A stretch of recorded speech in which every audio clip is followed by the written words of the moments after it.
ফটোগ্রাফারকে পটানোর tips চেয়ে অনেক আপু আমাকে ইনবক্স করেছিলেন। আজকের ভিডিওতে মই তোমাদের কম কিভাবে ফটোগ্রাফারদের পটাতে হয়। ভাই, আমার জীবনে অনেক বেশি এক্সপিরিয়েন্স না, কারণ আমি একজনকে পটাইতে পারছিলাম, ফটোগ্রাফার। তাই আবার ভাইবেন না যে কোনো ছেলে আমার পাত্তাই দেয় নাই। শুরুতেই আপনি একজন ফটোগ্রাফার চুজ করবেন কাকে আপনি আপনার জীবনসঙ্গী হিসেবে চান। তবে অবশ্যই দেখবেন সে সিঙ্গেল কিনা। ইয়াত্তা ব্যাটাগোর লগে যায় আবার বললেন না যে কাঠগোলাপ আপুর টিউটোরিয়াল দেখে চলে আসছি আমরা পটাইতে। ওকে, ফার্স্টে তো আপনি চুজ করে ফেলছেন যে আপনি কাকে জীবনসঙ্গী হিসেবে চান।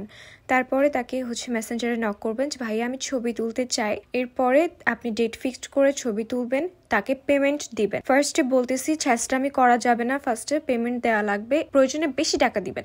আমি যেমন 1000 টাকার জায়গায় 2000 টাকা দিছিলাম। এরপরে কি করবেন, ছবি তুলতে যেয়ে সুন্দর সুন্দর করে তাকাবেন তার দিকে, একটু হাসি হাসি মুখ করে থাকবেন। তারপরে তার কাছে ছবি চাইবেন, মানে তখন না, মানে রাতের বেলায় তাকে মেসেঞ্জারে যেয়ে বলবেন ভাইয়া ছবিগুলো কবে দিবেন। এইভাবেই ঠিক বলবেন, ভাইয়া ছবিগুলো কবে দিবেন, ঠিক এভাবে বলতে হবে কিন্তু। এরপরে যখন সেই ফটোগ্রাফার আপনাকে বলবে আপু আমি তো অনেক ইভেন্ট নিয়ে বিজি আছি, আমার তো